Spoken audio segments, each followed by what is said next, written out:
Europe 1 Soir Week-end. 19h, 21h, Stéphanie Demureux.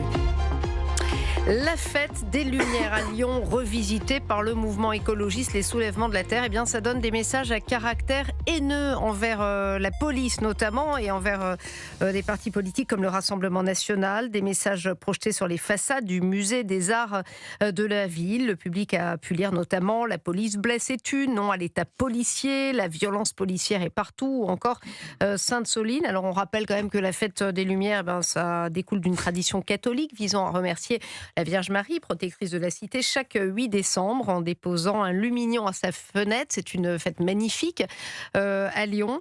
Et on se retrouve avec des messages haineux sur les murs. Jules Torres, comment c'est possible d'ailleurs que ça puisse arriver ? Parce que ça s'organise quand même un petit peu ça. Oui, bien sûr. La nébuleuse d'extrême gauche est extrêmement organisée dans notre pays. On parle des soulèvements de la Terre. Je vous rappelle que c'est un mouvement dont on a beaucoup parlé, qui a été dissous en Conseil des ministres, mais que la justice a décidé d'annuler parce que ça contrevenait à la jurisprudence de notre Constitution. On va dire ça pour faire simple. Mais c'est-à-dire que oui, c'est une nébuleuse d'extrême gauche qui est extrêmement organisée, qui est la même, vous savez, qui a perturbé la nuit du bien commun aux Folies Bergères cette semaine, une soirée qui est organisée pour venir en aide aux personnes qui sont en situation de handicap, aux familles monoparentales, à certains élèves qui décrochent et qui sont aidés par certaines écoles qui sont en dehors du système du contrat social, là aussi.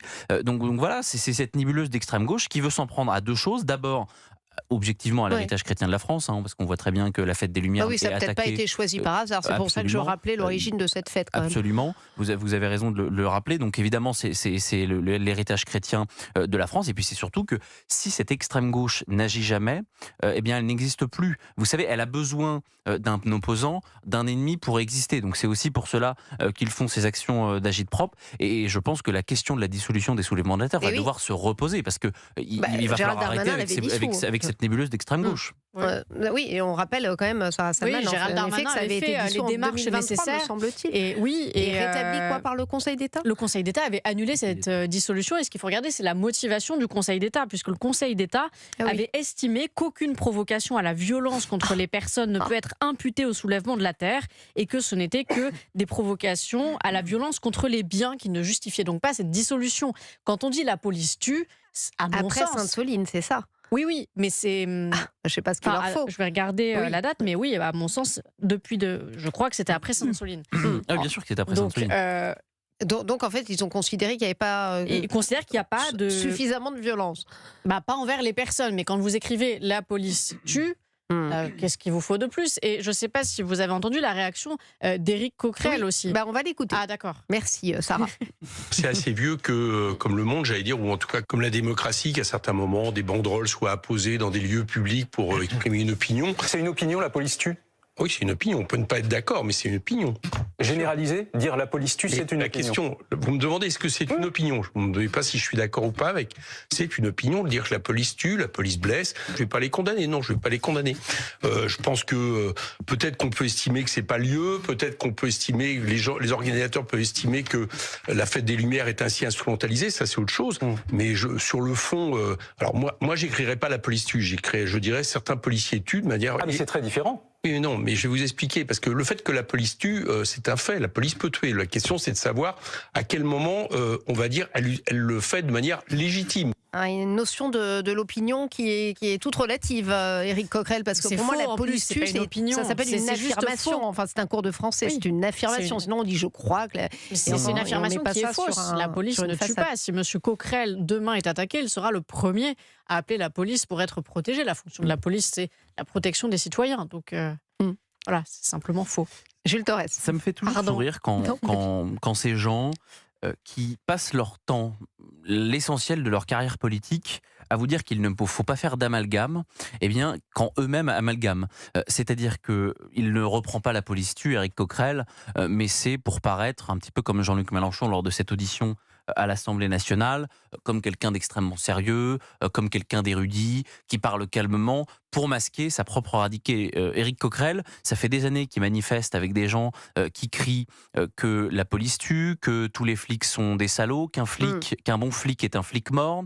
Ce sont des slogans qu'on entend dans les manifestations de la France Insoumise et de l'extrême gauche, avec, vous savez, ce slogan ACAB, All Cops as Bastards, tous les flics sont des bâtards. Donc à un moment donné, il se réveille bien tard, Éric Coquerel, et surtout, encore une fois, il s'en prend à la plus mauvaise des institutions, parce que s'il y a bien une institution qui est contrôlée dans notre pays, ce sont les policiers, c'est l'IGPN. Il y a plus de 1000 signalements et de 1000 affaires jugées par l'IGPN chaque année. Les policiers, ils ont la trouille de l'IGPN. C'est une stratégie politique. Écoutez, il a pu compter évidemment sur le soutien précieux de Sébastien Delogu.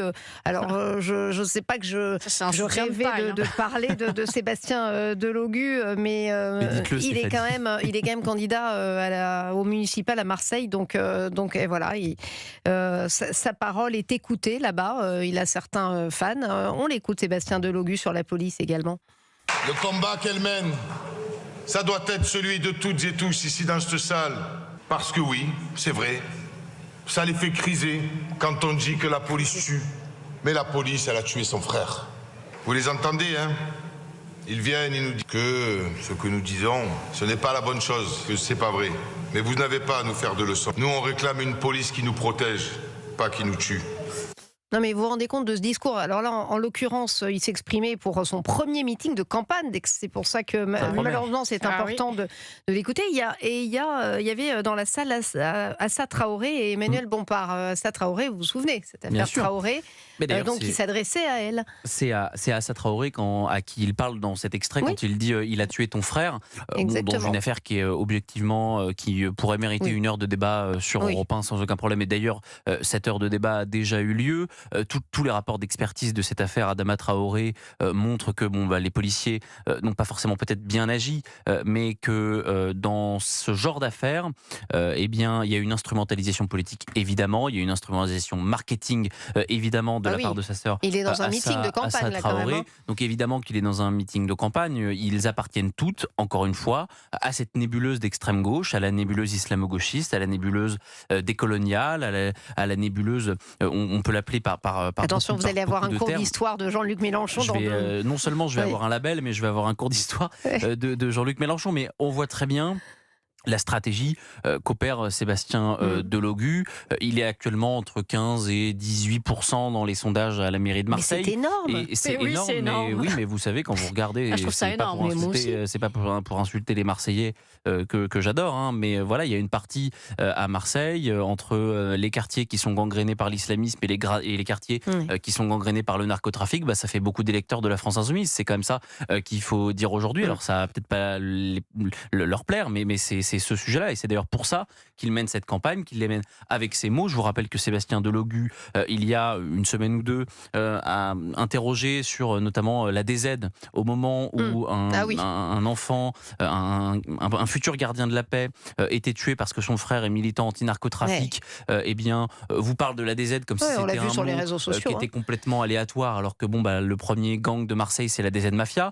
Il y a peut-être un sujet là-dessus. Donc évidemment, c'est la stratégie de bordélisation de la France Insoumise. Alors c'est vrai, j'en termine pour laisser la parole à Sarah, que quand vous voyez hier Jean-Luc Mélenchon extrêmement calme, quasiment mitterrandien, faire une leçon d'histoire, c'est sûr que quand vous voyez Monsieur Delogu, il y a une classe de différence. Il aurait bien de la peine à faire des leçons d'histoire, Monsieur Delogu. Vous savez, c'était ce député qui disait qu'il ne savait pas qui était le Philippe Pétain. C'est pour ça que je fais cette remarque. On part de loin, mais...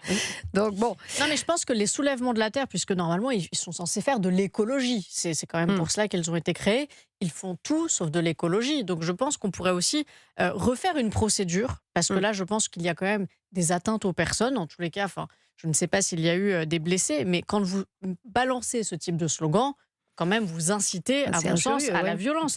Et le Conseil d'État a jugé que 3 dissolutions étaient justifiées. Donc il y a le groupe antifasciste de Lyon et environ, de l'Alvarium, de la coordination contre le racisme et l'islamophobie, sont adaptés, nécessaires et proportionnés. Donc il n'y en a eu que 3, c'est pas beaucoup. Mais je crois qu'on pourrait quand même refaire une procédure comme Gérald Darmanin l'avait fait, parce que ça me semble tout à fait adapté.